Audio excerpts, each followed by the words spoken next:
श्री शिवाय नमस्तु भीम हर हर महादेव। स्वागत है आपका हमारे चैनल एस्ट्रो ओम पर। दोस्तों, आप सभी जानते हैं कि कल शुक्रवार के दिन हमारे महादेव की सबसे बड़ी तिथि आ रही है, जिसे हम लोग महाशिवरात्रि या फिर काली मिर्च वाला उपाय या फिर दीपक वाला उपाय जो भी व्यक्ति अपने घर पर या फिर शिवालय जाकर कर लेता है तो महादेव उससे बहुत ही जल्द प्रसन्न हो जाते हैं, मनोकामनाओं को परिपूर्ण करते हैं।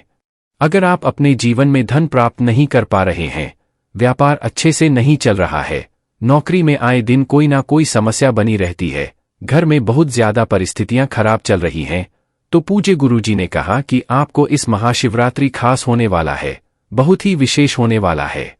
क्योंकि इस वीडियो में हम लोग पूज्य गुरुजी द्वारा बताए गए कुछ बहुत ही खास उपायों के बारे में जानेंगे। ये उपाय आपको पूरे साल में सिर्फ एक बार महाशिवरात्रि बहुत ही जल्द परिपूर्ण हो जाती है। तो चलिए जानते हैं गुरुजी द्वारा बताए गए पहले उपाय के बारे में। इसके लिए आपको सिर्फ 3 सामग्री लेनी है। 1 लोटा जल आपको तांबे के पात्र में ले लेना है। अपने किचन से आपको तांबे के पात्र में जल ले लेना है। फिर इसी के साथ आपको ले लेने हैं 7 काले तिल के दाने। देखिए, शुक्रवार के दिन महाशिवरात्रि। फिर इसी के साथ आपको ले लेना है 1 काली मिर्च का दाना। सिर्फ 1 काली मिर्च का दाना लेना है। अब ये सारी सामग्री लेकर आपको शिवालय पहुंच जाना है। महाशिवरात्रि की विशेष तिथि है, इसलिए अगर आप इस उपाय को शाम को प्रदोष काल के समय में करेंगे तो ये आपके लिए बहुत ही अच्छा होगा, क्योंकि प्रदोष काल में साक्षात महादेव शिवलिंग में वास करते हैं। शिवलिंग में प्रदोष काल के समय महादेव निवास करते हैं। अगर आप प्रदोष काल के समय के बारे में नहीं हैं तो आपको जान लेना चाहिए कि शाम को जब सूर्यास्त होते हैं तो उससे 45 मिनट पहले का समय और 45 मिनट बाद का समय, यानी ये जो 1.5 घंटे का समय होता है, ये प्रदोष काल का समय कहलाता है। और इसी टाइम आप कोशिश करिएगा कि आप ये उपाय कर लें। लेकिन बहुत से ऐसे शिवालय होते हैं जिनमें शाम के समय जल समर्पित करने नहीं दिया जाता है, तो फिर वो लोग इस उपाय को पूरे दिन में किसी भी समय कर सकते हैं। शिवालय पहुंचने के बाद आप जो काले तिल लेके आए हैं और जो 1 काली मिर्च का दाना लेकर आए हैं, अपनी हथेली में रखिए।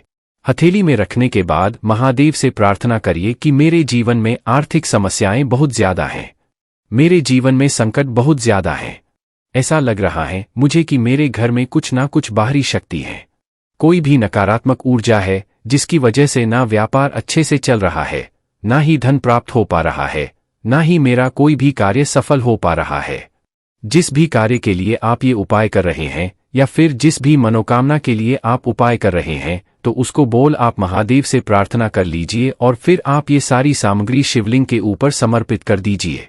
जितने भी आप काले तिल के दाने और 1 काली मिर्ची जो भी लेकर आए वो शिवलिंग के ऊपर समर्पित कर दीजिए। इसके बाद आप जो 1 लोटा जल लेकर आए उसको भी धीरे धीरे शिवलिंग के ऊपर समर्पित करते जाइए तथा लगातार शिव महापुराण के मूल मंत्र स्मरण करते जाइए। पूज्य गुरुजी ने कहा कि जब भी जीवन में बहुत ज्यादा परिस्थितियां खराब चल रही हों, संकटों से समस्या गिरे हुए हों, तो ये एक उपाय आप कर लीजिएगा। ये उपाय करने के बाद आप अपनी सारी परेशानियों से बहुत ही जल्द महादेव की कृपा से बाहर आ जाएंगे। तो दोस्तों, इस विशेष उपाय को आप जरूर करिएगा। अब जानते हैं गुरुजी द्वारा बताए गए दूसरे खास उपाय के बारे में, जो आपकी बड़ी से बड़ी मनोकामना को परिपूर्ण करने के लिए है। इस उपाय के लिए आपको सिर्फ 3 दीपक लेना है। दीपक आप चाहें तो मिट्टी के लिए लें या फिर आप अपने घर पर शुद्ध आटा मारकर उन दीपकों को भी तैयार कर सकते। महाशिवरात्रि की महातिथि में महादेव और माता पार्वती को प्रसन्न करने के लिए इस उपाय से बेहतर उपाय कोई भी नहीं हो सकता है, क्योंकि ये उपाय महादेव को तो प्रसन्न करेगा ही और साथ ही साथ हमारी माता रानी को भी प्रसन्न करने के लिए है। देखिए, 3 दीपक आप जो लेंगे उनमें से 2 दीपक में आप गोल रुई की बत्ती लगाएंगे और तीसरे दीपक में आपको लगाना है लंबी बत्ती। लंबी बत्ती आप जो लगाएंगे वो मौली के धागे में, मौली का धागा वही होता है जिसे हम लोग कलावा कहते हैं, जो हम लोग अपने हाथ में बांधते हैं। उसी कलावा की बत्ती आप लगा लीजिएगा, उसको थोड़ा सा काटकर बत्ती के रूप में इसमें तैयार कर लीजिएगा। इन तीनों दीपक में आपको शुद्ध देसी घी का प्रयोग करना है। अब यही 3 दीपक आपकी बड़ी से बड़ी मनोकामना को पूर्ण करेंगे, आपके दुर्भाग्य को समाप्त करेंगे, घर में धन धान्य की वृद्धि करेंगे। आपके जीवन में जो भी समस्याएं, जो भी दुविधा, जो भी संकट चल रहे हो, तो गुरुजी ने कहा कि महाशिवरात्रि परिपूर्ण हो जाएगी। देखिए, इनमें से आपको पहला दीपक लेना है जो गोल रुई की बत्ती वाला 1 दीपक है। उसको आप लीजिए और शिवालय पहुंचकर इस दीपक को प्रज्वलित कर लीजिए। इस उपाय को आप सूर्यास्त के बाद किसी भी समय कर सकते हैं। देखिए, सबसे पहला दीपक लेकर आपको पहुंच जाना है शिवालय। शिवालय की जो चौखट है, शिवालय का जो प्रवेश द्वार होता है, वहां पर एक चौखट होती है। उसी चौखट के ऊपर आपको ये दीपक रखकर इसे प्रज्वलित कर देना है। चौखट में आप कहीं पर भी रख सकते हैं। दाहिनी साइड रखना चाहे तो वहां पर रख लें, बाईं साइड रखना चाहें तो वहां पर रख लें। महादेव से अपनी मनोकामना बोलते हुए श्री मंत्र का स्मरण करते हुए ये दीपक आपको प्रज्वलित कर देना है। ध्यान रखिएगा, आपको अपनी एक ही मनोकामना भूलनी है, चाहे मनोकामना धन प्राप्ति से संबंधित हो, चाहे आपके को बढ़ाने के लिए हो, या फिर नौकरी प्राप्त करने के लिए हो, या फिर जीवन की संकट या फिर जीवन के समस्याओं को, संकटों को समाप्त करने के लिए हो, या फिर कोई भी मनोकामना हो। उस मनोकामना का स्मरण करिए और ये दीपक प्रज्वलित कर दीजिए। इसके बाद आपको दूसरा लंबी का दीपक लेना है और ये आपको प्रज्वलित कर देना है किसी भी बेलपत्र के वृक्ष के नीचे। बेलपत्र के वृक्ष के नीचे हम लोग 2 दिन जरूर दीपक प्रज्वलित करते हैं, सोमवार के दिन और दूसरा शुक्रवार के दिन। और इस बार का शुक्रवार तो हमारे लिए बहुत ही विशेष है, क्योंकि महाशिवरात्रि आपको महादेव से प्रार्थना कर लेनी है। वही मनोकामना का आपको फिर से स्मरण कर लेना है जो अभी आपने शिवालय में बोली थी। इसके बाद आपको लेना है तीसरा दीपक, गोल रुई की बत्ती का दीपक। ये आपको तीसरा दीपक अपने घर के मंदिर में आपने जो महादेव की फोटो रखी है, जो आपने अपने घर पर शिवलिंग विराजमान कर रखे हैं, या फिर आपने माता पार्वती की जो फोटो रखी है, तो उसके सामने आपको ये दीपक प्रज्वलित कर देना है।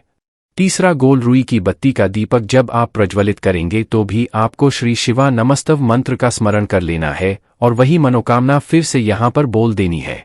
गुरु जी ने कहा कि तीनों जगह आपको अपनी वही मनोकामना बोलनी है।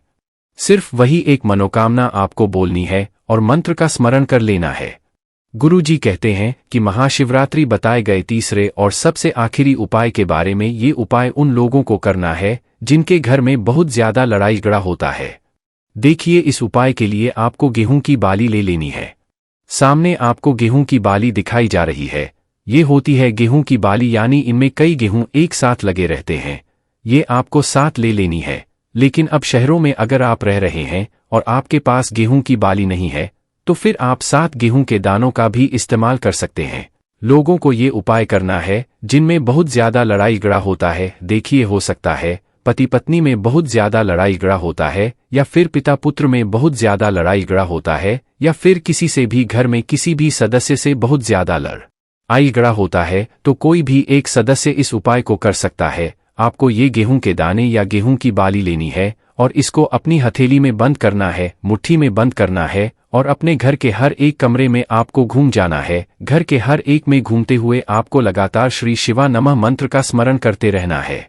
बस आपको ध्यान रखना है कि आप किसी भी अशुद्ध स्थान में, यानी आपको बाथरूम में या किसी भी अशुद्ध स्थान में नहीं जाना है, और घर के एक एक कोने में लेकर घूम जाइए। फिर ये सामग्री लेकर आपको शिवालय पहुंच जाना है और ये गेहूं की बाली अगर लेकर आए तो इसको शिवलिंग के ऊपर समर्पित कर दीजिए। और अगर आप गेहूं के दाने लेकर आए हैं तो इनको शिवलिंग के ऊपर समर्पित कर दीजिए और श्री शिवानम मंत्र का स्मरण करते हुए नाम और गोत्र को बोलते हुए महादेव से प्रार्थना कर लीजिए कि मेरे जो भी लड़ाई झगड़े होते हैं उनको समाप्त करने की कृपा करें।